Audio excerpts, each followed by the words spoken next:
олар тікелей Абу Ханифаға тиісуге былай айтқанда қорқады. Сәләфилік көзқараста болып қалғанбыз. Енді өзіміздік ақиқат, біз сәләф солихтардың жолындамыз деген түсінікте жүрдік қой. Мысалы маған әкем айтты, қай мешітке барып тұрғанымды көріп тұр, кімдермен араласып жүрген көріп тұр. Балам ханафимен оқы деді да, сол сөз менде қалып қойды миымда. Ол жерде сіз айтқандай ұстаз деп айтылмайды.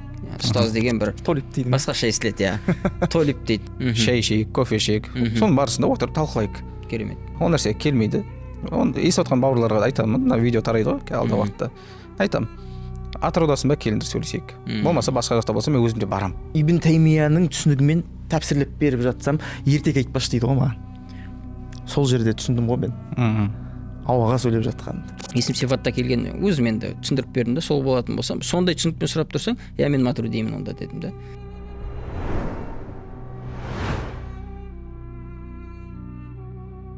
Алхамдулиллахи раббил аламин, ассалату вассаламу аля сайидина Мухаммад ва алейхи ва сахбихи ажмаин. Құрметті біздің көз қарақты Имам Лайф көрермендері, бүгін бізде подкастымыздың тағы бір түсірілімін бастап жатырмыз. Бүгінгі ерекшелік қос қуаныш деген есімдермен бастаймыз. Арамызда Ат-Тақуа мешітінің ұстазы Қуаныш ұстаз, қош келдіңіз. Және де Қуаныш бауырымыз, қош келдіңіз біздің подкастқа. Қуаныш ұстаз енді бірнеше рет болды. Сіз алғаш келіп жатсыз. Алла тағала береке берсін. Әмин. Сізбен танысу үшін, қазір бір әңгіме айту үшін жиналып жатырмыз. Бүгін біздің жиналып жатқан жеріміз әдетінше ол мешіт, ол Ықылас мешіті, қаламыздағы ең әсем, көркем мешіттердің бірі. Осы бір жерде бүгін Алла сәтін салса жақсы бір әңгіме болады деген ойдамын. Алла тағала баршамызға береке берсін. Әмин. Иншалла, бүгінгі басты қозғалатын тақырып та өте маңызды тақырып. Қоғамның дерті болған, жалпы қазіргі таңдағы көп талқыланып жатқан үлкен мәселе ол ағымдар, соның ішіндегі жат ағымдар, соның ішіндегі сәләфилік, уахабилік тұрғыдағы әңгімелерге сөз қозғайтын боламыз. Енді Қуаныш ұстаз, жалпы біздің түсінігімізде, біздің жолымызда, біздің ақидамызда деп жатамыз. Ол Матуриди ақидасы, оның ішінде Ханафи мазхабы, және де Ханафи мазхабының ішіндегі біз Матуриди ақидасымен жүреміз. Осы тұрғыда енді сұрақ туындайды ғой, қалай ханафисің, ханафи бола тұра қалай матуридисің деген сияқты. Осыны бір басын ашып кетейік, сосын ары қарай иншалла сөзді қозғаймыз. Бисмилля, альхамдулилля, уассалату вассаламу аля расулилля. Ендігі мәселе ханафи мәселесі немесе матуридилік мәселесі. Енді біз жалпы осы уақытқа дейін де көптеген видеолар шығарып жатырмыз, жамағаттарға да түсіндіріп жатырмыз.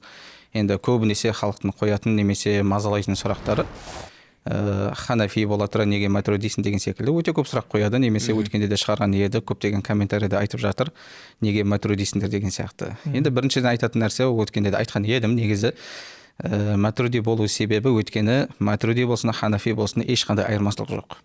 Неге? Өйткені имам Матуридидің еңбектерінде, кітаптарында келген, немесе басқа да матуриди ғалымдардың кітаптарында келген нәрсе Абу Ханифа рахмаллахтың айтқан нәрсесін жай ғана баяндау болды. Сондықтан да сен өзіңді матуриди де ханафи не екеуі бір нәрсе. Сондықтан да сол нәрсе. Екінші нәрсе, өткенде де айтқан едік, бұлай айтатын адамдар негізі не үшін өйтіп айтады? Өйткені олар тікелей Абу Ханифаға тиісуге былай айтқанда қорқады. Егер де тікелей Абу Ханифа адасқан, бидғат иесі деп айтатын болса, біледі, бүкіл үммет оларды шеттетіп тастайды. Ешкім қабылдамайды ол нәрсені. Өйткені имам Абу Ханифа рахмаллахтың орны бөлек. Бүкіл әлем мойындайды, бүкіл ислам үмметі мойындаған. Ал имам Матуриди болатын болса, енді ондай деңгейге жетпесе де, бірақ та әхли суннаның ішінде өте танымал, бірақ та Абу Ханифа рахмаллах секілді емес. Сол үшінде олар келіп алып не істейді, жаңағындай имам Матуриди сондай деген секілді, бірақ та қаншама ғалымдар бар. Ахли сунна кімдер деген кезде керек болса, мына мысалы уахабилер деген мысалы Хамбали мазхабын мойындайды ғой, біз Хамбалимыз деген секілді айтып жатады. Хамбали ғалымдардың өздері Ахли сунна кімдер дегенде ақида мәселесінде Ашғари, Матуриди деп айтып кеткен. Сол үшінде бұл жалпылама негізі дәлелсіз сөз болып есептеледі. Жаңағындай Матуриди адасқан, немесе сендер жай ғана матуридисіңдер, ханафи емессіңдер деген секілді, бұл жай ғана дәлелсіз сөз болып есептеледі. Енді бұл жерде Алла разы болсын ұстаз, екі Қуанышты шақыруда мақсатымыз осы. Қуаныш ағамыз, білуімше өзіңіз сәләфилік бағытта болдыңыз, сәләфилік жолда жүрдіңіз. Қанша жыл болды ол жақта? Біріншіден шақыруыңызға рахмет, көп-көп, Алла разы болсын. енді осындай алып мықты ұстаздарға қастарына подкаст беру үлкен дәреже деп білем. Кезінде Абдулла ибн Омардан бір табиин туралы сұрайды ғой, жаңағы жасынан үлкен бе деп. Ол кісі жасынан кіші, бірақ ілімімен, парасаттылығымен менен үлкен дейді ғой. Сіздер де жастарыңыз кіші болса да, ілімдеріңізбен, жолдарыңызбен менен үлкенсіздер. Енді кейбір жерлерде бір алдарыңыздан шығып кетіп жатсам, айып етпейсіздер. Енді біз алдыңғы подкасттарда айтқанбыз, сол 10 жылдың үстінде, 10 жылдың төңірегінде сол сәләфилік көзқараста болып қалғанбыз. Енді өзіміздік ақиқат, біз сәләф солихтардың жолындамыз деген түсінікте жүрдік қой. Бірақ ашып, кітаптардың бетін ашып, жүректі ашып, миды ашқан уақытта ол жолда ешқандай туралы жол жоқ екен көрдік. Мынандай нәрсе ғой, мысалы баяғыда мен Ат-Тақуа мешітіне имам болмастан бұрын жамағат болдым ғой, енді сол жерде туып өстім. Сонда тиісе береді, сонда айтатын еді да, жаңа сен қалай мына жерде ханафи болу үшін жалғыз өзің сәләфилердің ортасында жүріп қалай ханафи болып кеттің деген секілді. Енді әрбір адамды бір тартатын бір себеп болады ғой ол жаққа. Мысалы мен ханафи болуыма әкем себепкер болды. Мысалы маған әкем айтты, қай мешітке барып тұрғанымды көріп тұр, кімдермен араласып жүрген көріп тұр. Өзі ол кезде намаз оқымаса да балам ханафимен оқы деді да, сол сөз мен қалып қойды миымда деген секілді нәрсе. Мысалы сіздің сол жолға кетуіңізге себеп болған орта адам деген бір нәрсе болу керек қой. Сол жөнінде бізге бір айтып кетсеңіз, қандай нәрсе ықпал етті? Енді ықпал еткен себептердің бірі ол енді біз жас кезде келдік қой, 2007, 2008, 17, 18-ге баламыз. Енді мектеп бітіріп жатқан кездер ғой. Мектеп бітіріп жатқан, колледжде оқып жатқан жастықтың буы бар, кішкене эмоционалды уақыттар. Одан кейін енді мен алдында да айтқанмын, тағы да үлкен бір себептердің бірі ол біздің мешіттерімізде сол кезде сіздер сияқты білікті ұстаз мамандар болмағанның себебі, әсері бар енді ол. Себебі намазға шығып фатихадан қате айтып отқан имамнан мен әрине діни сұрақ барып сұрай алмаймын деген түсінікті. Ол уақытта енді орталық мешітімізде неше түрлі ағымдар болды, екінің бірі келіп отырып осылай сөйлей беретін болды да, таблиғи болсын, басқасы болсын. Тақуа мешітінде де көп адамдар келіп сөйледі ғой. Сол уақыттарда осы жол дұрысырақ деп көріп, сол жолға кетіп қалдық та. Бірне себептері бар, оның бірінші енді жаңа айтқан сияқты білімсіздік, ең бірінші. Одан кейінгі сол сыни көзқарастың болмауы ғой. Жалпы осы туралыққа келуіме, өзіміздің дәстүрлі ханафи мазхабымызға келуіме себеп болған ең бірінші нәрсе іштегі менікі дұрыс емес шығар деген сыни көзқараста. Яғни мәселеге екі жақты әділ қарау мәселесі да. Бір ұзарған шығар енді, бір жағынан әрдайым айтамыз, тағдыр ғой енді. Тағдырдың жақсылығына, жамандығына, тәттілігіне, ащылығына иман келтіреміз. Бірақ өкінетін тұстары болады, өкініп қалатын уақыттар өтіп кетті. Бірақ дегенмен де Аллах тағала бәлкім осы қазіргі келудегі мақсат, осы салаға келудегі мақсат ол өзімнің инициативім, өзім сұрандым, өтініш жасадым, ешкім маған біреу келіп осындай айтуға болады деген жоқ. Өзім келдім, мақсат жастарға айту, көз ашу. Жастар өткені көп жастар кетіп жатады ғой жаңағы себептермен, эмоционалды, білімсіздік, қарай алмау деген сияқты. Енді ол кеше сіздің бір дәрісіңізге қатыстым ғой, сира сабағында. Сол кезде Тойфта болған историяда ұрпақтан үміт ету. Сол нәрсе ғой, жастардан үміт етеміз да, болашақ жастарда ғой. Өзімде балам 16 жастағы бала қазір. Сол жастарға үміт етеміз, жастар түсіп кетпесін деген бір нені. Кешегі мынау жәрдем атыраудың жұмыс сапарымен Ақстауға бардық. Жастар, мектеп бар, колледжі бар. Сол кезде жастар мамандар сөйлегеннен қарағанда менің сөйлегеніме басқаша көңіл бөледі. Маған сұрақтары көп та. Потому что мен ол ортада болдым, ішкі кухнясын білем деген сияқты ғой. Айтарым жастарға бар ғой, көп қой. Мысалы мынандай сәләфилердің мынандай нәрсесі бар ғой, сопыларды айыптайды ғой олар. Жаңағы сопылар деген адасқан сопыларды. Сендер ойланбайсыңдар, жаңағы пірлеріңнің айтқанынан шықпайсыңдар, басқа нәрсе істемейсіңдер дейді де, бірақ өздері де сол нәрсені ұстанады да. Мысалы өздері де пікірлемейді, өздері де ой жүгіртпейді, басқа адам тыңдамайды. Мысалы мына жақта адасқан сопылар басқа адам тыңдамаса, бұлар да басқа адам тыңдамайды. Яғни бір жақты бұлар мыналарды айыптап жатыр, мыналарды айыптап жатыр, бірақ ортада проблема неден шықты? Пікір жоқ, сыни пікір жоқ, ізденіс жоқ деген нәрседен шығады екен, ең соңында айналып келген. Сол үшін де жалпы жас жігіттерге, қыздарға ең бірінші ол қандай ұстаз деген сұрақ болу керек қой. Негізінде әлгі баяғыда сәләфилер, сіз айтқандай жаңағында мешітте имамдар енді бәрі бірдей білікті болған жоқ қой. Себебі заманның талабы сол болды. Ол кездегі қызмет етіп берген ағаларымызға Алла разы болсын. Әрине. Қаншама адамдардың жаназасын шығарып берді, тілін кәлимаға келтіріп берді. Иә. Ол да еңбек, олар Әрине. өздерінің қолынан келетіндей жұмыс жасады.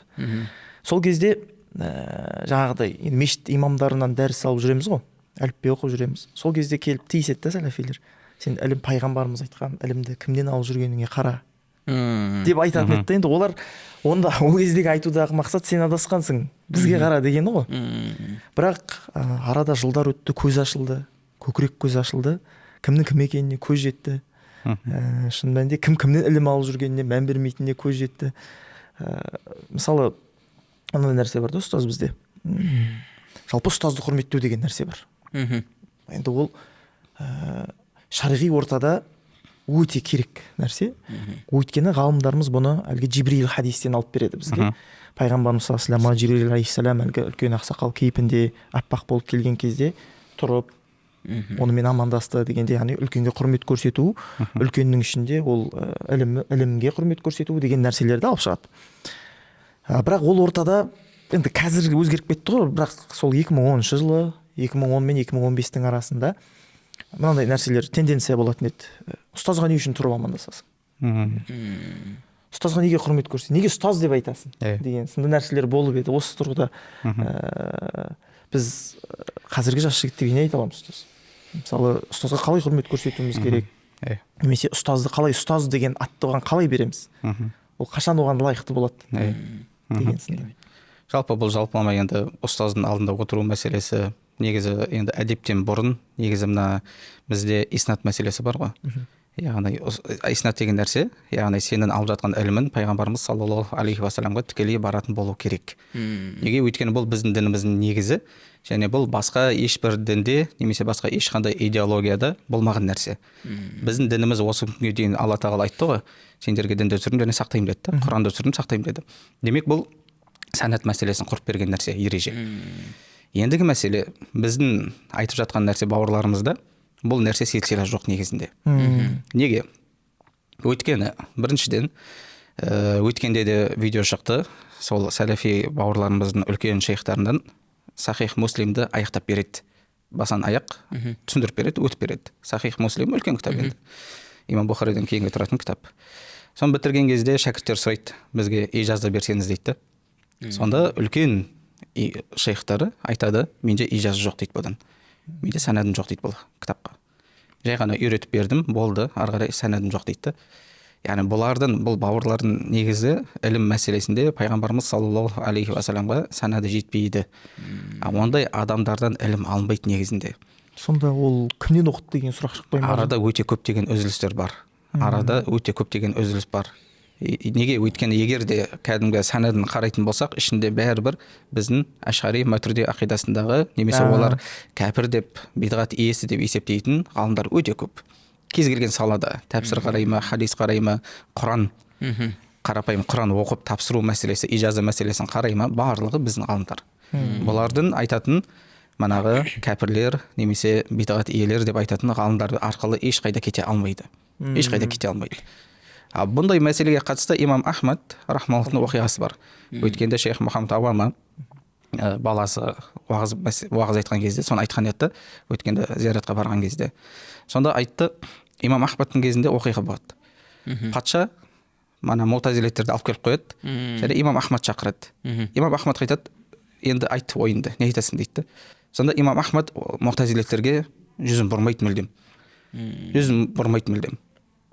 Кейін айтады, неге үйтіп жатсың деген кезде, патша сұрайды, неге үйтіп жатсың деген кезде айтады, олар ұстаздардың, шейхтардың алдында отырғандарын көрген жоқпын. Мен оларға құрмет көрсетуге олар лайықты емес деп айтады. Сол секілді, бұларда да сәнат мәселесінде пайғамбар саллаллаху алейхи жетпейді. Жетсе де бәрібір манағы үзілістер өте көп. Біздің ғалымдар арқылы кетеді. Сол секілді, қазіргі мысалы біздегі кеше айтып отырсыз ғой, жаңағы мәселе олардың әдеп жоқ деген секілді, оның барлығы ұстаздың алдында отырмағандықтан. Ұстаздың алдында отырған жігіттер мен отырмағандардың айырмашылықтары көрініп тұрады. Енді әдеп мәселесіне келетін болсақ, енді бұлардың бұрынғы айтқан нәрсенің барлығы қазір болады деген нәрсеге келіп жатыр да. Өзгеріп жатыр. Өте көптеген мәселеде өзгерді. Орнынан тұрып тұрмай, мысалы мешітке келген кезде орнынан тұрып азан айтылып тұрған кезде тұрып тұру мәселесін қазір болады деп жатыр шейхтар. Ешқандай проблема жоқ деді. Өткенде де мына жақта жүрген талиптары кім еді? Алтай Берішпеді, о да болады деп шығарды, ғалымдардың сөздерін келтірді. Сол секілді көптеген мәселеде негізі жасай берсем болады екен ғой. Мысалы тамақтан кейін дұға жасау, бет сипау деген секілді, оның барлығы шариғатта бар екен ғой деп кезінде бізді бидғат иелері деп айыптаған нәрселер қазір кәдімгідей 180 градусқа өзгеріп жатыр. Мынандай нәрседе мысалы осы уақытқа дейін сол 15 жыл бұрын, 20 жыл бұрын олардың шейх көріп жүрген адамдары мысалы енді әдепсіздікті солар алып келген. Мысалы усул сәләсәні кімнің Фаузанның шархымен оқығам. Әл-илмут талаққи деп бастайды да кітап. Кіріспесінің мұқаддимасы келіп жатқан әл-илмут талаққи. Ол көзбе көз алыну керек. Адам отыру керек деген нәрселер қозғалады. Бірақ олар келіп біздің Атырауға келіп, Қазақстанға келіп білім таратылғанда ол нәрселер жоқ та. Олар айтылмайды. Мысалы Қуаныш аға өзіңіз мысалы Мысырда болдыңыз, жаңа айтып жатсыз ғой, 2 жылдың үстінде болдыңыз. Кітаптар оқылды ол жерде. Мысалы сіздерде ижаза дейтін нәрсе болды ма? Мысалы біздер оқуда жүрген кезде Шамаил болсын, Имам Науидің 40 хадисі болсын, жатқа тапсырып ижаза алатын едік. Сәнатпен ижаза алатын едік. Сондай нәрселер болды ма? Жалпы ол арада ижаза деген нәрсе абырой емес па деген секілді нәрсе. Жалпы ешқандай абыройға жатпайды. Ешқандай ижаза деген нәрсе мақсат тұтылмайды ол жерде. Жалпы мен жаңа ұстаз айтып жатқан нәрсе, ол жердегі проблема негізі менің түсінгенім жүйеліктің жоқтығынан. Жүйелік болмаған жерде де ижаза болмайды ғой. Анда секрет, мында секрет, жаңа бір кітап жартылай оқиды, екінші кітапқа секрет деген сияқты. Енді олардың өздерінің бір мен әрдайым жастарға айтам, мынау аттықты шарасымен барғанда да Құран сүннет, жаңа Құранға хадиске қарсы шығасың ба деген лозунгтары бар да. Ана қатты естіледі ғой. Ол әрине, ол жалпы әрбір қазаққа да қатты естіледі. Кім Құранға қарсы шығады? Бәрі Құранды құрметтейді, бөлмелерінде жоғарғы іліп қойып отыр. Бірақ мен жастарға айтамын да, сұрақ қою ол Құранға хадиске қарсы шығу емес. Сұрақ қойып білу керек деймін да, өйткені біздің ғалымдарымыздың сөздері бар, сұрақ қойған адам сол жерде ақымақ, сұрақ қоймаған адам өмір бойы ақымақ дейді. Әрдайым сұрақ қою, сұрақтан сыни көзқарас шығады ғой. Былай қалай болады, былай қалай болады, бүйткенде қалай болады деген сияқты. Сол үшін мынау жастарға әрдайым айтатынымыз сол сұрақ қою мәселесін, ол нәрсеге алданбау, Құран сүннет деген, Құран хадис деген нәрсеге. Енді ол жерде жаңа 40 хадис кітаптары бар, кішігірім жаңағы. Кішкентай мәтіндер, Тахауи ақидасының бар. Сады праведных дейді ғой, жаңағы. Сондай кітаптарды бітіріп алған адамдарды толеп қылып жаңа. Ол жерде сіз айтқандай ұстаз деп айтылмайды. Ұстаз деген бір толеп дейді. Басқаша естіледі, толеп дейді. Енді ол толепке барып бір сұрақ қоюдың өзі де бір үлкен жол, әлек қой енді. Мысалы, ашық түрде емес та. Яғни менің мынау өзім жалпы менікі дұрыс емес деген нәрсеге бір түрткі болған нәрсе болады ғой. Ол Ерболат ұстаздың бір иша намазының алдында дәрісінен маған құлағыма келді.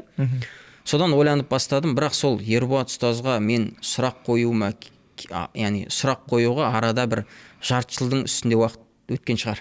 Мен Ерболат ұстазға келе алмадым. Неге? Өйткені бұрынғы сәләфиттік көзқараста бір оқып келген адамға бару деген ол бір неді? Жаңағыдай оған түсіндіру керек, кімсің сен, қайдан келіп жатсың, типа лишний адам бессің бе деген сияқты. Оған сұрақ қойған кезде ол күмәнданып қалмай ма қазір деген сияқты бір іштегі қалып қойған ғой енді. Сонымен бір талайға дейін Ерболат ұстазға мысалы бара алмадым. Бірнеше рет анау имамдар, ұстаздар бөлмесі деген болды қазір сияқты. Соның алдында отырасың, жаңа қазір кірем деген сияқты. Бір нәрсе жібермеді. Алланың қалауымен, бірақ өзім андай Алланың қалауымен болатын нәрсе жақсы сенем. Ешқандай мақсатпен емес, мешітке басқа шаруамен барғанда кездесіп қалып, содан жаңағы Ерболат ұстазбен сол кездегі әдептілікті, жаңағы көрмеген әдептілікті 10 жылдан бері сол ұстаздан көрдім. Мен даладан келіп тұрған адам өмірі мені көрмеген. Ешбір дәрісінде. Маған келіп тұр, мен де ұстазға келіп жаңағыдай, енді ол кезде әлі қызуғанды ғой, бір ұстаз құрмет шамалы болса да, бірақ андай, сіз маған ештеңе айтпаңыз, маған кітап беріңіз дедім да тек. Сол кезде жаңа Ибн Асакирдің кітабын берген, сол алып кетті мысалы. Мен танымайтын, мен оны өртеп тастайын ба барып, бір эмоциямен келіп тұрған адам ба мысалға да, жоқ қылып жіберем ба, жоқ, соны беріп, сенім артқаны, оның барлығы көрсетеді, әдептілікті. Жалпы ислам енді әдептілігінің шыңын көрсетіп жатқан дін ғой. Енді мынау қазір мына подкаст түсіріп жатыр, кешеде бірінші подкаст басқасы бар, видеоларымыз бар. Аллаға шүкір, оның нәтижесі болып жатыр да. Бір бауырлар Атыраудан да болсын, облыстардан да болсын хабарласып жатады. Бізде осылай 2008-ден бері сәләфиміз, кішкене ойландық сіз айтқаннан кейін. Әдеп, соның ішінде мен қарайтын болсам, ақида мәселесінде көп сөз қозғалмайды, әдеп мәселесіне шығады әңгіменің бәрі. Себебі қоғамға әдеппен сіңесің ғой. Иә, жалпы солай ғой, пайғамбар саламда да сені жер бетіне рахым мейірім етіп жібердік дейді ғой. Сол бір әдеп мәселесін айтады да. Расында сіз айтып жатқандай жаңағыдай осылай со стороны шығып қараған кезде дейді да, жанынан шығып қараған кезде ішінде жүргенде білінбейді екен дейді. Расында білінбейді да ол нәрсе. Кейін осы мына Ерболат ұстазбен танысып, бұл жаңағы жамағатпен таныстырып, ұстаздармен таныстырған уақытта мен жаңағы мұсылманшылықтың әдебін көріп, мен осыны ең бірінші айтқанмын да. Себебі мен 10 жылдың ішінде ол нәрсені көрмеппін. Ана қазақта айтады, адамның санасын ортасы билейді дейді ғой. Қандай ортада жүрсің, нормально болып көріне береді да. Мысалы, мына жақтан медресе оқып, ұстаздың алдында отырып, ұстаздың қаттылығын көрген адам, ұстаздың тәрбиесін көрген адам, мына жақтағы сәләфиліктің қарым-қатынасын көргенде шок болады ғой. Ана екі әлем бір-бірімен мүлдем ұштаспайды. Өйткені мына жақтағы ұстазға көрсетіліп жатқан құрмет, ал бұл келіп ұстазын торып деп тұр да. Жалпы қазақта әлгі Мағжан атамыз айтады ғой, мұғалім ұстаз келгенде алталаш тұрып орын береді деген сынды нәрсе бар ғой. Ол дейтін біздің әлгі генімізға сіңген нәрсе да. Ұстаз ол әдеп, тұнып тұрған әдептің жаңағы бұлағы, басы. Бірақ бұлар келді де бұның бәрін тасталғанын шығарып тастайды. Осы мәселеге қатысты өте бір әдемі мәселе бар еді. Пайғамбарымыз саллаллаху алейхи уассалам хадисі бар. Көркем мінезді болған адам күндіз ораза ұстаған және түнде тәһәжүд оқыған намазының сауабынан да артық сауап алады деп айтады пайғамбар саллаллаху алейхи уассалам. Енді бұл себебі неде деп сұрайды. Себебі неде? Өйткені күндіз ораза ұстау оңай емес. Түнде ұйқыны, тәтті ұйқыны қиып тәһәжүдке тұру өте қиын нәрсе. Не себеп деп сұрайды. Сонда шамдық ғалымдарымыздың бірі Түркия елінде жүрген, соны шарықтап береді. Не үшін дегенде, өйткені бұл ақидаға тікелей маңызды деп айтады, байланысты деп айтады. Көркем мінезді болу ол сенімнен шығатын нәрсе деп айтады. Егер де сенімі, ақидасы дұрыс болатын болса, ол көркем мінезге тікелей әсер етеді деп айтады. Жүрекке өткен барлығы жүректен шығатын нәрсе. Өйткені сен Аллаға деген сенімін, ақидан бұзық болатын болса, жүректен де бұзық нәрсе шығады дейді. Сол себепті пайғамбарымыз саллаллаху алейхи уассаламнан көркем мінезді болған адамның сауабы күндіз ораза ұстау, түнде тәһәжүдтен артық болуының себебі өйткені ол тікелей сенімге байланысты дейді. Сол үшін де сол нәрсенің қазір шынымен де көріп жатырмыз ғой, нәрсе кәдімгі оны барлығы мойындайды. Немесе қазір TikTok желісінде де көріп жатырмыз олардың қандай әдептері, сөйлеген жерін, немесе комментарий жазған кезде де бәрін көріп жатырмыз ғой, кім не деп жатыр, барлығы кәдімгідей анық көрініп тұр. Иә. Жалпы мынау бауырлар кейде комментарияда көріп жатамыз, салафизм дегенде ренжіп жатады да. Ренжитін ештеңесі жоқ, өздерін салафиміз дейді. Мысалы, мені қазір бір ханафит десе, мен оған ренжісем. Қуаныш десе ренжімейсіз ғой? Иә, ханафит десе де ренжімеймін да, ақымақпын ғой мен ренжісем, өйткені өзім ханафимін деп айтып отырмын деген сияқты. Сол сияқты салафизм жолы адамды агрессияға, жаңағы сондайға шақырады дейтін болсақ, ол жалай емес. Оны жай ғана кешегі менің бірінші видеоларым шығып бастаған кешегі сентябрь уақытынан бері комментарияларын қараса болады да. Әрбір салада бар, жекеме өтіп жатқанда бар, боқтық сөзде бар ол жерде. Енді адекватны, нормально сөйлеп отқандар өте аз, бірақ бар, оны да мойындаймыз, бар. Бірақ көпшілігі жаңағы прикол ұстау, күлу деген мәселелерді, жала жабу соның ішінде бар. Мен кейде таңғаламын, Құран сүннетпен жүреміз дейді, бірақ Құранда да, сүннетте де, салаф солихтардың жолында да жала жабу деген нәрсе жоқ қой, мысалға. Соны бір жаңағы дінге қызығушылық танытып, екі ортада жүрген жастар сонымен көріп те айырып алады деп ойлаймын. Осы нәрсені қозғаймыз ғой, мысалы мен өте соңғы уақыттары сол нәрсеге әрекет етіп жатырмын да. Жастар білсе екен, қайсы тура жол емес екендігін. Енді сол нәрсені шығарып бастасақ, манағы бауырлардың айтатын нәрсесі іріткі салма, фитна тудырма деген секілді. 15 жыл бұрын ұмытып қалды ма? Соны айтқым келетін сол да, кезінде олар бір нәрсе айтқан кезде бізде деген бидғат иелері, немесе бұлар деген манағыдай құбуриттар, қабірге табынатын мушриктар деген секілді айтқан кезде, немесе үлкен ғалымдарға Абу Ханифа секілді, имам Матурди секілді ғалымдарға тіл тигізгенде, ол нормальный нәрсе. Бірақ енді оларға біз оны кәдімгі айтқан кезде де біз эмоциямен емес қой. Өздерінің кітаптарынан, сізде де көрдім, мысалы өздерінің кітаптарын, шейхтарын, пәтуаларын алып келіп жатсыз. Ғылыми түрде алып келген кезде ондай әңгіме айту негізі қатеді. Сен расымен мойында, немесе ғылыми түрде жауап бер. Мен көбінесе айтам, кел, отырайық, шай ішейік, кофе ішейік, соның барысында отырып талқылайық. Керемет. Келмейді, ол нәрсе келмейді. Естіп отқан бауырларға айтамын, мына видео тарайды ғой, алда уақытта. Айтам, атыраудасың ба, келіңдер сөйлесейік. Болмаса басқа жақта болса мен өзім де барам. өзім барамын, сөйлесейік, кітап ашып отырып талқылайық. Ондай бір манағындай эмоцияға беріліп өйтіп талқылайтын өйтіп манағындай нәрсе емес қой негізі. Бұл нәрсе ғылыми түрде, көркем түрде, алла тағала Құранда айтқан жоқ па, көркем түрде сөз таластырыңдар деп айтады да, көркем түрде билатихи ахсан деп айтты да. Сол үшін де ол нәрсе нормальный нәрсе. Жалпы қоғамға бұлардың негатив алуы өздерінен басталды. Ол қашан әлгі намаз оқымайтын адамды кәпір дегенден басталды. Енді біз көріп өстік қой енді ол нәрсенің барлығын. Әке шешесін кәпір деді, бауырларын кәпір деді, әлгі әйелі намаз оқымаған үшін әйеліне талақ берді. Былай қарап отырсаң өте күлкілі бір ақымақ адамның ісі ғой. Бірақ бұның барлығын ұмытты олар. Ұмытты, қазір ондай нәрсеге бармайды. Қазір кім ет сойып берсе де жей береді. Христиан ет сойып берсе де жей берейін деп тұр. Қазір яхуди сойса да жейін деп тұр. Енді өзгеріп кетті де, енді бір өздерінше бір жұмсақтыққа келді. Өйткені оны қоғам талап етті да, жұмсақтықты. Агрессияларын бәрін басты. Ол білмеймін енді қазір олардың бір тыныш болып қалуының артында не тұрғанын, бәлкім ұстаздары кішкене басылыңдар деп жатыр ма. Немесе әлгі ортаға бір керемет жұмсақ уағыз айта алатын адамдардың адаптация жасап шығуынан ба, осындай бір қалыпты бір ешкімге зиян жоқ адам секілді жүрді қазір. Бірақ олардың осы уақытқа дейін беріп кеткен зиянын біз ұмыта алмаймыз ғой. Ал және де ол нәрсе бір күні ұстаздарына қайтадан басы тимей қалып, қайтадан да оята алады ол агрессияны. Мысалы, қайтадан намаз оқымайтын адамды кәпірге шығара алады олар, себебі асылында тұр ғой. Мысалы, усул сәләсаны кіммен оққаны маңызды да. Абдул Вахабтың тіке шығатын болса, такфир болып шығады. Фаузанмен оқса Мадхали болып шығады. Осеймен оқса Мадхали болып шығады деген секілді бір жолдары бар да, кім қалай жетеді солай. Мысалы, олар имам Тахауиді оқиды, имам Тахауиді оқыған шығарсыздар мәтінін. Мен жоқ, мойындау керек. Оқымадыңыздар ма? Ұстазбен кеше ютубтағы сабағынан бастадым. Ең бірінші Тахауи ақидасын. Кеше сіздің дәрісіңіз шықты. Содан бастап жартысына келдік. Бұрын ашып көрмегенмін.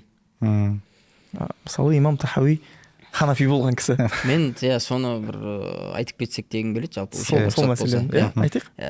Алдында бір подкаст көргенмін, ол кісілер танымайды екен. Сонда имам жаңағы Тахауи рахимахулла Шафии мазхабына Ханафиге өткен. Сол арасында кешегі өзінің бір мәтінді алып оқыған кезде де мұсанниф соны айтып кетеді. Енді мен айтайын дегенім 239 ба? 272 ғой деймін да. Сол шамада дүниеге келгенде. 272, 280. Мақталған уақыттар ғой. Пайғамбар қорының. Енді сөйте тұра бір үлкен имам, үлкен мысалы ғалым бір мазхабта болған ғой. Мысалы, былай қарап отырсаңыз, муджтахид болатын болса, тем более бір мазхабта болған да. Енді бізбен жаңағы бауырлар сіздер кімсіңдер деймін да, мазхабқа келмейміз дейтін. Ол бірінші вопрос болады, нәрсе болады, шыққан нәрсе болатын болса, мен түсінгенім екінші нәрсе өзі дұрысырақ көріп Ханафи мазхабына өтуі.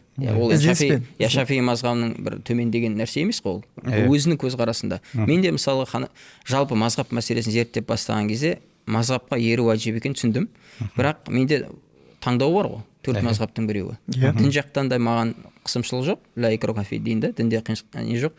Заң жағынан, мемлекет жағынан да маған мысалы ешкім міндеттемейді, бірақ маған да себептерім бар Ханафи мазхабына өткенім. Солай өзім дұрысырақ көрдім. Бірақ басқа мазхабтар түсіру деген сөз емес, оның өзінің себептері бар. Сол сияқты бұл бауырларға жалпы айтарым жай ғана бірақ нәрсе салыстыру екі жақты. Олардағы бір қателігі менікі дұрыс дейді. Өйткені маған жазатындар көп, мен оларға дәлел жіберсем, ол менің дәлелімді алғысы келіп тұрған жоқ, ол өзіндікін маған дұрыс екен дәлелдегісі келіп тұр. Мысалға анау Құран мәселесінде кешегі жаңа қайтқан адамға Құран бағыштау. Соны Ясин сүресін жіберіп тұр, Құран тірілерге түскен деп. Мен оған тәпсірін жіберем, жүректер тірілерге түскен. Мысалға вообще оған неге қатысы жоқ та, өлген адамға қатысты емес аят. Хадистер жіберіп жатырмын жаңағы. Біріншіден ол арабша оқи алмайды екен, ар жағында. Екіншіден бәрібір жаңағы Google-ден алып келіп маған орысшасын айтып жатыр да. Копипасттар ғой. Қазір ChatGPT жақсы болды. Сондағы мақсаты маған өзінікін тықпалау да. Ода егер мен ақиқатты көремін деген мақсат болса, мен ойлаймын Аллах көрсетеді деп иншалла. Жүрегінде не бар, сол шығады ғой бері қарай.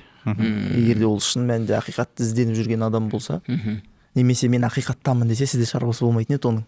Оның ар жағында әлі бір күмән бар да, жүректің түбінде шубха жатыр ол. Дұрыс айтасыз. Ол шубханы олардың ұстаздары бүйтіп басып бермеген ғой, себебі басып бере алмайды ол ешқашан. Ол Құраннан сен тіке алып басып бере алмайсың ғой, бәрібір оның түсінігін бере алмай. Әйтпесе Құраннан бәріміз тіке алып түсіне беретін болсақ, Ибн Аббас не үшін керек еді бізге? Иә, Құран тәпсіршісі болған пайғамбар саллаллаху алейхи вассалам сол кісіге дұға етіп кеткен арнайы түрде. Ол керек нәрсе еді да. Фақихтардың болуы ол керек нәрсе. Әлгі имам Тахауи енді бұл кісіні мойындамайтын адам жоқ қой. Баяғыда мен прикол ұстайтын едім, келіп тиіседі ғой, сен матрудисің ба деп. Жоқ, мен тахауимін. Тұрып қалады да, ондай жоқ қой, енді естімеген ғой олар. Мен тахауимын. Енді имам Тахауине, имам Матрудине, Абу Ханифане бәрі бір нәрсе айтып жатқан. Сонда бізде мынандай нәрсе бар. Құран оқыған кезде, намазда Құран оқыған кезде, имамға ұйыған кезде үндемей тұру мәселесі бар. Енді ол фиқи мәселеге кіріп шығайық, ол да маңызды шығар, білмей жүрген. Бірақ сәләфилер мына нәрсені алып келеді бізге, енді өйткені олар жартысы өзін шафиғимыз дейді, жартысын ханбалимыз дейді ғой, енді мәлики жоқ араларында. Олар айтады, ол фатихасы намаз емес деген хадисті алып келеді. Сосын біз айтамыз, біз мазхабпен жүрейік, мазхабпен сөйлесейік. Ханафи мазхабы бойынша жалпы имамға ұйыған адамға Құран оқу макрух тахриман, харам. Осы жерде әлгі имам Тахауи керемет тұжырымды алып келеді. Ана وَإِذَا قُرِيَ الْقُرْآنُ فَاسْتَمِعُوا وَأَنْصِتُوا деген аят бар. Қашан сендерге Құран оқылса, не істеңіздер? Тыңдаңыздар. Осы намазға қатысты түсірген дейді. Намазға қатысты. Енді мынандай нәрсе шығады, енді көп қой мәселе, фиққа кіріп кетсек, мынандай мәселе бар. Адам имамға ұйыған кезде бірінші ракағаттың рукуғына келсе, пайғамбар саллаллаху алейхи вассалам не деді? Ол соған ракағатқа ұйыған болады. Мысалы, қай ракағатқа келіп рукуғқа дейін үлгерсе, соған үлгерген болады деп. Мысалы, келдіңіз, имам рукуғта тұр, ұйыдың. Ол кезде Құран оқыла ма, оқылмай ма деген сұрақты алып келеді имам Тахауи. Құран оқылмайды. Яғни ол не емес? Парыз емес имамға ұйығанда деген тұжырымды алып жатыр. Бұл енді бұл ғалымдардың бізге беретін жемісі осы. Яғни мазхабқа ерудегі үлкен мақсат осы да. Сол үшін де бауырларымызға әркімнің жаңағы бір желеуіне еріп, бұл болады, болмайды деген нәрселерді қойып, одан кейін имамдардан қорқудың қажеті жоқ. Біз бір мемлекеттік органда жұмыс жасайтын адам емес, біз сіз секілді өзіміз Қуаныш ағамыз да оны подтвердить ете алады. Қуаныш досына ана жерде отқан жігіттерді оқып келдік. Жандос деген осының алдында подкаст түсірдік қой, журналист бауырымыз. Сол маған мазхабқа келгенде не таптыңыз деген сұрақ қойды да. Мен айтам, еш ойланбай айттым, жүйелікті таптым, жүректің тыныштығын таптым. Өйткені бұрынғы жолда бір хадис айтамыз, жарты жылдан кейін соған қарсы хадис көріп тұрамыз да. Енді не болып кетті деген нәрсе ғой. Шашылып қалады шығар ой деген ана. Шашылып қалғанда кәдімгідей шашылып қалады да. Насих мансух мәселесі бар. Енді жалпы өзім хадис іліміне қатты қызығамын. Негізі адасушылықтың көбі сол тұстардан шығып кетті ғой, енді жаңағы мутаватир мәселесі, ахад мәселесінде деген сияқты. Енді сол мынау жаңа айтып жатсыз ғой, матруди ақидасы болсын, алдында бір мынау Дагестан жақта шафи мазхабын ұстанады ғой, ашари ақидасын ұстанады. Сол бір кісінің айтқанын айтып қалдым да, ол жай ғана атаулар, өзіңіз айтып жатқан сияқты. Ар жағы ақида әхлі сүнна ғой, бірақ ол матруди бола, ашари деп айтама, атауы жаңа тахауи деп айтама мысалға. Енді жаңа кейбір бауырлар түсінсін деген ниетпен айтып жатырмын. Мынау әрбір мәселеге келген кезде просто бір сыни көзқараспен қарап көрсе, салыстырмалы түрде, әділ түрде, мен ойлаймын, иншалла көпшілігі дұрыс туралықты табады деп. Соған бір рұқсат болса мысал келтіріп кетейін деп едім. 2017-де мынандай жағдай болды бізде. Бір бауырлар келіп, маған нихаб мәселесін, нихаб ақидадан деп келді маған. Нихаб мәселесі ақиданың мәселесі деп келді. Мен енді нихаб да соншалықты ақидадан емес енді дедім да. Қоймайды енді, жаңағыдай ғой, один брат сказал ғой. Артына еріп отыр да. Жоқ, ақидадан кім оны тастайды? Енді ақидадан тастаған адам деген ол проблемна ғой. Соңында мен былай айттым, керек болатын болса, әйелдің беті, жаңа кисти рук дейді ғой, әурет емес деген дәлел көбірек дедім, чем әйелдің беті әурет деген бар. Бірақ мына жақта өзімнің әйелім беті жабық. Хотя мысалы мен маған наоборот әйелім беті жабық, маған былай айтқан жақсырақ. Сөйтіп айтып жіберемін, ол әңгіме тарап кетеді. Ар жақта ақидадан деп айтқан адамдар енді ақидадан емес екенін мойындады. Енді итак ақидадан емес қой, құттай кітап ашты түсінікті ғой. Бірақ мәселе жаңағы уаджиб деген мәселеге келіп қалдық. Сосын айттым мен, былай қылайық, 10 күн уақыт берейік бір бірімізге, сіздер өздерің дәлелдеріңізбен келіңіздер, мен өзім дәлеліммен келейін. Барынша енді қарадық, енді бізде арабша библиотека жоқ, кітап жоқ, жаңа әлеуметтік неден ғой, интернеттен PDF формат, скриншот бар, несі бар, тапсырмалар бар, жаңа илля мазахара минхадан шығады ғой, жаңа. Сөйтіп қарап, енді сол кезде бауырлар көрді ғой, өте көп шықты да дәлел. Жаңағы әйелдің беті кесирук, жаңа беттің несі әурет емес деген. Содан кездесуге барамыз, жаңағы бауырлар келмей қалады, бірақ былай айтып жібереді. Ана кутубы ситта бар. Сол кезде несі жүрт, электронный варианты. Білем қазір бар жоқ па? Өте ыңғайлы шығарған. Соның поискісына аурат деп теретін болса, мен кәдімгі сөзге сөз айтып отырмын, аурат деп теретін болса, каш дәлел шығады деді. Әйелдің беті аурет екеніне. Содан бәрінің көзінше 6 кітаптың 6-на да кіріп аурат деп жаздық. Бірақ қана хадис шығады. Ана қияметте Айша анамыз сұрайды ғой, бір-біріміздің әуреттеріміз көріп қалмаймыз. Тек қана сол хадис, бетке қатысты, неге қатысты хадис жоқ. Сол кездегі мен бұл жерде айтқым келіп тұрған не, мен мына жақта әйелдің беті жауық болса да, мен көбірек беті жауық, әйелдің беті әурет деген дәлел көрейінші деп кірген жоқпын. Мен әзілді қай жақта деп кірдім сол мәселеге. Содан кейін барып, әйеліме барып, бұрын енді бір эмоцияң үстінде, жаңағы даюс жәннатқа кірмейді деген бірдеңе үстінде алып тастағанбыз ғой, анық дәлел жоқ, ақиқат мен мойындап отырмын да. Бірақ әйеліме сол кезден бастап не бердім, өзіне қалау бердім. Аш, қарсы емеспін, қалам де. Ол кісіні де түсінемін, ар жағында 7-8 жылдан бері жауып келе жатқан, оны алып келіп шешіп тастау оңай емес екен, түсінемін оны. Вообще нихаб деген мәселе негізі жоқ қой, былай. Негізі желбаптан шығады ғой. Енді бір қызық, анау юдна алейхина жалабихина деген аят, Ахзаб сүресінің аяттан шығады. Ибн Аббастың сөзін алып келеді. Әйелдер жаңағы желбаптарын жіберіңдер, бір көздеріңді ашыңдар, жолдар көру үшін дейді. Бірақ аяттың жалғасында айтады ғой, жаңағы құл мен нені ажырату үшін ғой, жаңағы күн емес әйелмен, күн әйелді. Енді бір қызығы Мустафа Адауи деген өздерінің шейхтары бар қазір Мысырдағы. Мұхаддис дейді жаңа өздері соны. Ғалым, үлкен ғалым тұтады. Сол кісі айтады, сол Ибн Аббастың жаңа асары, риуаяты әлсіз дейді. Ондай сөз келген жоқ дейді. Бірақ мен уәжіп мәселесінде сол тек қана Ибн Аббастың сөзін таптым. Енді ол кісілердің ғалымдардың түсінігімен ол әлсіз болатын болса, олардан нихаб мәселесінде дәлел қалмаған сияқты. Осы бұл мысалды айтып жатқаным, әрбір мәселеге осы әділ көзбен кірсе, мен ойлаймын таба алады деп. Кешеде бір бауырымыз қоймай комментарий жазады, мен лайк басам бауырым деймін, құшақтап атқан жіберем. Ана секіре бермей жауап бер дейді да, сұрағы былай, матрудисің ба дейді. Былай құшақтаймын, лайк басам, жаңағыдай бүйтіп жіберем, жекеге жазып тұр. Түнгі сағат 12 ма? Мен айтамын, жекеге жаза аласың ғой. Неге сен публикаға ойнап жатсың? Мынау комментарий жазатын бауырларға да айтатын, публикаға ойнап қажет емес. Жекеге или келсеңіздер болады, мен любой уақыт ашықпын да. Сол кезде сұрақ қойып отқан матрудисің ба дейді. Матруди түсініп алайық дедім. Сенің түсінігіңдегі матруди мынандай матруди болса, Аллахты барлық жерде деп айтады. Ондай матруди емеспін мен. Егер әхли суннаның жаңағы есім сипатта келген, өзім енді түсіндіріп бердім да, сол болатын болса, сондай түсінікпен сұрап тұрсаң, мен матрудимін онда дедім да. Енді оған жаңағы бір сұрағымды қойып жібердім, неше күн болды, 5-6 күн болды, әлі жоқ ответ. Олардың проблемасы осы еді ғой, бізге матрудиларға жапты ғой енді. Көп ұстаздар да авария болып қалды ауыздан, жаңағы сендер мизанға сенбейсіңдер, таразыға сенбейсіңдер. Тағы не айтып еді? Алла барлық жерде деп айтасыңдар деп бір жахмилердің, муътазилалардың әртүрлі нәрселерді әкелді де бізге таңып берді. Мен таң қалам. Сонда қайдан алды ол нәрсені? Яғни бір кітап, бір нәрсе бар ғой оларда оқылатын. Жоқ, один брат сказал олар. Басқа ештеңе жоқ жерде. Кешеде бір ұстаз телеграмда шығартты.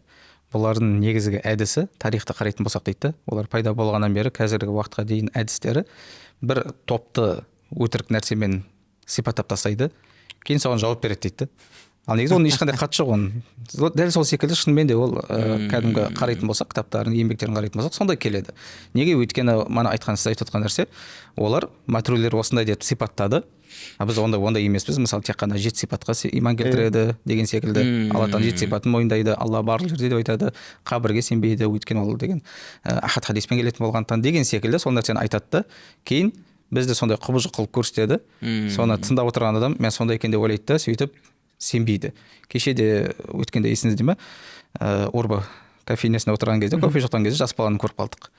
Кейін ол манаған айтты, сәләфи екендігін айтты. Біз сұрадық, не үшін? Бізді не үшін адасқан шығарасыңдар деген кезде сол нәрсені айтып отырды. Мен айтып отырмын оны. Біз ондай нәрсе айтпаймыз ау дегенде ойланып қалды да. Өткенде де айттық қой. Имам Матрудидің кітабын көрсетіп берейік саған, көрсетіп берейік деп айтқанбыз сол жерде. Сұрақ болса келіп сұрады. Әлі бар ондай. Әлі күнге дейін сондай. Сондай ойда да. Керісінше басқа мәселелер айтылады да, кітап тоқиды да, ол бірақ керісінше енді ол алла барлық жерде айтқандарды имам Матурди айтпайды, керісінше адасқандар деп айтады. Кімде кім алла барлық жерде айтатын болса. Өткенде де осы оразада да ауызашарда отырған кезде сол сәләфи бауырлармен отырып қалдық. Сол жерде де қайтадан талас болды. Айтқан әңгіменің барлығы сол нәрсе қайтадан. Яғни бір кассета айналып жатыр да. 15 жыл бұрынғы әңгіме ғой. Сол нәрсені ешкім тексермегенде қарап тұрсаң. Сол деген сол ансаптық па деп сұрайсың да солардан. Тексеруге уақыт болмады ма? Қарайған нәрсені айтады да, бірақ та қарап тұрсаң ондай емес. Ондай нәрсе емес деп айтатын болсақ, біз ондай нәрсе айтпаймыз десек, мойындамайды да, өйткені ол құйылып қалған. Енді сол көзқарастан қайтқысы келмейді да. Ал ақиқатты іздеуші адам ондай болмайды ғой негізі. Жалпы мұсылманның сипаты емес қой ол. Сен тілмен қалай пайғамбарымыздың хадисінде келгендей тілмен сен қолмен қалай зиян бересің біреуге, мұсылман адам.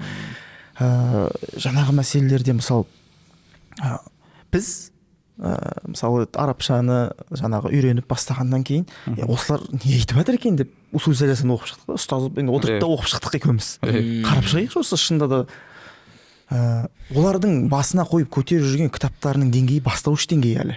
Мысалы Фаузанның шархымен оқитын болса біз оқып шықтық қой ұстаз. Бастауыш деңгей ол. Ол бір кітаппен сен бүткіл күллі үмметті алып жүре алмайсың олай. Ол себебі ол имам Тахауи емес, ол әрине 5 беттік мәтінге бүткіл исламның ақидасын сыйдырып беретіндей. Жаңағы ниқаб деген есіме нәрсе келіп қалды бізде. Хуффейнді ақида мәтіндеріне кіргізеді ғой, хуффейн мәсі мәселелерін. Соған өздерінше қияс жасағандары шығар деп ойлайын да.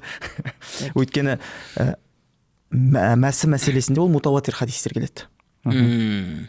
Ал оны жоққа шығарып жіберсе адамға үлкен бір зиян болуы мүмкін да. Сосын шииттердің белгісі деп ойлайсыз. Иә, шииттердің белгісі дейді. Сол үшін де оны ақида мәтіндеріне қосады. Хуффейн мәселесін әсіресе. Ол өте маңызды да.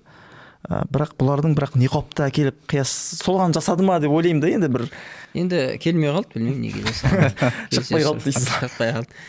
Әлгі 5 сұрақ дайындап қойып едім негізі, оған бірақ келмей қалды. Мысалы Кутубу Ситта дегенде олар енді Кутубу Ситтаның ішіндегі тек қана Бұхариді мойындайды ғой, себебі біреулерден естігемін, Муслимнің ішінде де чота деп айтады да. Сосын айттым да, Бұхариде де чота сияқты ғой деймін да. Енді жаңа өз хадиске қызығам дейсіз ғой. Хадис саласына келсеңіз, көп нәрселер ашылады ол жерде. Бұхари болсын, Муслим болсын. Жаңағы ол мынандай қызығы, мына жақта әлі грамматикадан бір кітап бітірмеген адам отырып алады да, жарх тағдил мәселесін қозғайды да отырып алып. Ана ұстазды айыптайды, мына шейхті айыптайды. Абу Ханифа қателесіп кеткен, анау қателесіп кеткен. Бір күні мынандай қызық болды, субханалла. Тақуа мешітінде уағыз айтып жатырмын, әлгі шортикпен келеді ғой мынандай. Енді бізде ханафи мазхабында тізе әурет қой. Тізе әурет. Сосын біз айтамыз, киме, мысалы бірінші киеді, мына жерге дейін келеді. Сәждеге барған тартады оны еще. Менің түсінігімде сен мені күнәһар қылып отырсың ғой. Екінші мешіттің этикеті бар, әдебі бар, адабы бар. Сосын әлгі аятты келтіріп жатырмын. Худу зинатакум инда кулли масжид деген аят бар, Али Имран сүресінде ма. Әр мешітке келген кезде, жаңа намаз оқитын жерге келген кезде зейнеттеліп келіңдер дейді Алла тағала. Соны мен Ибн Таймияның түсінігімен тәпсірлеп беріп жатсам, ертек айтпашы дейді ғой маған. Иә. Сол жерде түсіндім ғой мен. Ауаға сөйлеп жатқанымды. Таңғалдырудан жалықтырмайды, иә. Ана Тарих аль-Багдади деген имамның авторы аты кім еді? Сол кісіде мына Абу Ханифа рахималла сөзін келтіреді, бірақ енді қаншалық сахих екенін білмеймін, алдында көріп қалғам. Исмаил ибн Ибрахим ба, сол кісінің жолымен келтірген кезде бізге машриқтан 2 жаман ақида келді дейді. Біреуі, ондай сөз бар ма? Біреуі жахм муаттил және муқатил мушаббих деп. Сол. Былай қарап отырсаңыз, жалпы ахли сунна ақидасы орта жол ғой. Былай да шықпайды. Қазір мына қоғамды қарап отырсақ та, мына TikTok-ы бар, несі бар. Екі жақ қоғамды өзім былай анализ жасаған кезде, осы дін жағында болсын, жалпы Алламен байланысты, бір жағы жаңағы Алла жоқ, Құдай жоқ деп тәңіршілер, атеисттер шығып жатса, біздің ата бабаларымыз мұсылман болмаған деп, бір жағы жаңағы сәләфиттік көзқарасты бауырлар діндің бәрін бір харамның ішіне тығып қойған сияқты да, анау харам, мынау болмайды, анау болмайды. Немесе Алланы бір жаратылысқа ұқсатып қойып жатқан, жақтан екі шектен шығып жатқан сияқты, жаңағы бір Абу Ханифаның сөзіндегі мысалы сияқты ғой. Ахли сунна ортасы ғой енді, Алланың қалауымен. Сол үшін жаңағы бауырларымызға да осы енді есім сифат мәселесіне келіп қалады ғой көбіндегі проблема. Сол нәрсе. Иә, сол жерде әділ көзбен екі жақпен салыстырып, жаңағы сәләф солих, өздеріміз сәләф солихқа ереміз дейді, бірақ жаңағы 1800 жылдардан тұрып қала береді, ары қарай түспейді. Жете алмайды ғой. Иә, жету керек қой енді ақиқатқа. мынандай қызық болған бір кездері, кім ибн таймия сәләф солих қой дейді да. Санасай сен қай ғасырда өмір сүрген, оған солай айтылған, тіршілік солай құйылған. Ол оны зерттемеген, ең болмаса Гуглге кіріп, әлгі ана бір журналист өткенде бір ұятқа қалды. Имам Матуриди жайлы Гуглге жазсаң шықпайды дейді. Ал сол дұрыс нәрсе ме? Енді ол сәләфи ақидасында жүрген адам ғой өзі. Ол да әлі зерттемеген да. Ол да зерттемеген. Енді жалпы жамағат үшін тыңдау керек. Мысалы, бір бауырымыз бар. 5 жыл ма 6 жылдың үстінде жаңағы такфирлік жолда болған ғой. Сөйтіп Алланың қалауымен Ерсін ұстаз тыңдаған. Тыңдағанда қалай тыңдаған? Жаңағындай мешітке келіп қалады. Ерсін ұстаздың ол кезде Атыраудағы кездері 2013-2014 жылдары. Рахман құлдары дейтін дәрісі бар еді. Ерсін ұстаздың өте керемет дәрісі. Соны тақуада жұмада айтып жатады Рахман құлдары жайлы. Соны тыңдап қалған ғой келіп. Мә анау күшті айтады екен. Анау жүрекке өткен ғой енді. Бұл жігіт бірақ өзі ақиқат іздеп жүрген жігіт. Жаңағы сіз секілді бара алмайды да, бір нәрсе жібермейді. Сол уағыз жүрекке өткенде, мә анау кім екен айтып жатқан деген да. Содан кейін уағыз айтып болғаннан кейін танысқан. Әлі білмеген бірақ Матуриди екендігін. Сосын сіздің жаңағы осындай танысқан, Ерсін екенін де білмейді. Ұстаз екенін сөйтіп танысып, осындай сізбен бір сөйлесейін деп едім дегенде, Ерсін ұстаз өзінің ақида дәріс жазылған 27 сағат тахауи ақида дәрісін беріп жібереді ғой. Мына бауырым, осыны тыңдай бер, артынан сөйлесеміз, қазір уақытым болмайды. Сосын үйде жаңағы шпаклевка жасап отыр едім дейді. Қосып қойдым, тыңдап бір 11-дің сабаққа келгенде, анау Матуриди жайлы айтып жатыр дейді. Аузы билля не болып кетті мынау деген ғой, енді шошып кеттім дейді. Сөйтіп қолым бәрі лас болды дейді да. Тыңдап тастайыншы деп тыңдап жатқанда сол жерде ашылды дейді ғой ақиқат. Имам Матуридидің жаңағы Алла барлық жерде деп айтпайтындығы осы жерде ашылды дейді. Яғни жігіттерге айтарымыз, тыңдаңыздар тек қана, ізденіңіздер. Ол адамдар көре алмаушылықпен айтуы мүмкін. Мына мінберде тұрғанды көре алмауы мүмкін. Алла тағала сондай мүмкіндік беріп қойған. Енді ол Құдайдың берген мүмкіндігі. Бірақ тыңдау керек. Адам көкірек көзі ашық.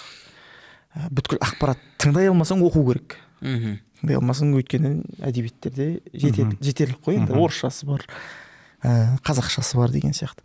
Соны тыңдау керек. Мысалы, Қуаныш ұстаз келді. 6 жылдың үстінде оқып келді. Мысалы, 6 жылдың үстінде. Былайша айтқанда уақытын құрбан қылды. Денсаулығын құрбан қылды. Мына жақта біреу отырып алады да, Қуанышта ілім жоқ қой дейді.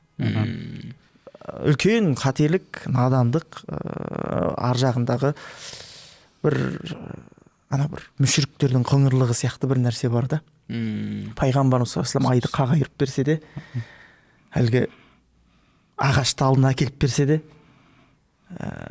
неше түрлі мұғжизаны көрсетсе де, бір мойындай алмайтын бір жүректе қыңырлық бар ғой. Өйткені олар пайғамбарды мойындай алмады, ол мәселе сода еді. Бұл жердегі жігіттердің ең қателігі матуридилерді мойындай алмауда. Жақсы ашғариларды мойындау. Енді ол жаққа да өздерінің енді анау басқа шафиғи мемлекетінде өздерінің проблемасы бар шығар, шафиғилер жайлы неше түрлі нәрсені айтатын шығар олар да.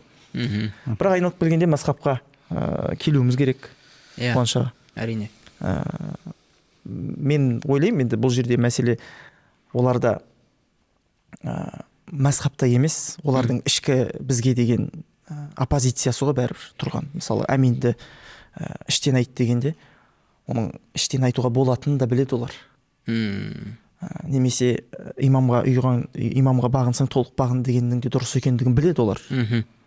Іштегі нәрсені көрсетуді бізде бар осындай. Яғни саған қарсымын деген нәрсе ғой ол. Личная привязанность. Саған қарсымын, имамдарға қарсымын деген нәрсе бар да. Бірақ ақиқатты іздеген адам болса, мысалы Қуаныш ағамызға ондаған жыл кетті. Ондаған жыл кетті. Ол аз уақыт емес қой. Иә. Бірақ Аллаға шүкір, енді әр нәрсе кеш болмай тұрғанда осындай бір әдептің не екенін түсініп, ертең бала шағаңызды, айналаңызды, мысалы осы уақытқа дейін көп жігіттер ата-анасымен араласпай келді. Мен өзім білем, бір бауырымызды білем, ағасы намаз оқуды тастап кетті да. Мұртат деді ғой. Туған ағасын мұртат деді да. аузубилля, ол мұртат, оны талдырып тастау керек деді ғой. Туған ағасын. Сонда мен айттым, бауырым қой, жалпы адамның оңай нәрсе емес қой негізі біреуді айыптау. Және де оны айыптағанмен оны бүткіл әлемге жаю деген нәрсе бар да. Бірақ субханалла, Алла тағала сол нәрсемен өзін жазалап қойды оны. Қазір өзі де дәл солай қуып жүр да. Немесе әлгі мынандай нәрсе көп еді ғой. Шарбағынан үй салып бөлек шығып кетіп, әке шешесімен араласпай, әлі де солай жүргендер бар шығар. Енді жігіттер әдеп деген нәрсе бар. Сол нәрсеге қарай үңілуіміз керек. Ұстаз бар, Қуаныш ұстаз. Ақидадан қандай сұрақ, қандай мәселе кітаппен, тура осы кітап болсын. Сосын мына нәрсеге мән берсек деймін, құрметті бауырлар. Сіздердің шейх көріп жүрген жігіттеріңіздің ілімі негізі өте таяз. Әсіресе тіл білімінде, грамматикалық тұрғыда, иғроп мәселелерінде, енді сол салада жүрген жігіттер болса, өте таяз, бірден дұрыс кітап оқымаған, бәйне едайықпен шектеліп қалған. Жаңа өзіңіз де айтып жатсыз ғой, бәйне едайық оқыдық деп. Ол бәйне едайық сені хадис кітаптарға жеткізетін тек қана сәл ғана бір баспалдақ қана. Ары қарай неше түрлі грамматика кітаптар бар, ішіне түсіп кетсең батып кететін. Құрметті бауырлар, жамағат, әрқашан ізденуіміз керек. Және де ақиқатқа қарай ылғи талпынып тұруымыз керек. Осы орайда Қуаныш аға, өзіңіз бір қорытындылап пікір айтып жіберсеңіз. Иә, мен мынау айтайын деген жалпы осы сәләфиттік көзқарастағы бауырлар рудут мәселелерін жақсы көреді, рот мәселелерін. Сол кезде айтқым келетін әділ болыңдар. Мынау Ибн Раджаб аль-Ханбалидің Радду аля ман иттаба гайра мазахибил арбаа деген кітабы бар. 4 мазхабтан басқа жолмен еретіндерге рот жазғанда. Соны оқып көріңіздер дегім келеді да. Енді әділ болу керек қой мұсылман. Одан кейін мынау жаңағы сәләфиттік көзқарастағы бауырларға толептарыңызға айтып барыңыздар. Барайық ұстаздарға, сөйлесейік, ашық түрде. Ешкім диспутқа, айқай-шуға шақырып жатқан жоқ. Ілім деген жалпы кеше бір табиғи сөзін оқып қалып едім, пікірталаспен, жаңағыдай жаттаумен болады дейді ғой. Сол пікірталасқа келуге, білмей бірақ бір нәрсе тауып алған, жаңағы арыз жазып жібереді, бірдеңе сдавать етіп жібереді деген сияқты да. Болады ғой. Кешеде сіз бір кісінің атын айтпай ақ қойып, комментарий жазып жатсыз ғой, келіңіз сөйлесейік, жазайық деп. Енді барынша былай көшең тілмен айтқанда секіріп жатыр ғой, қашып жатыр да. Енді жалпы мен ойлаймын, мынау алдында да Нәркес ұстаз айтқан соны, оларға жаңа жамағаттарын айту керек та, алып келіңдер деп. Сол үшін жаңа бауырларға айтарым. Енді білем ғой, саусақпен санап айта аламын, кім қалада оқып келген толеп деп санайды. Соларға барып айтыңыздар, барайық, пікір таластырайық. Ода тұрған мен ойлаймын, ешқандай проблема жоқ. Даже сол сәләф солихтардың жолдары ғой. Қуаныш ұстаз.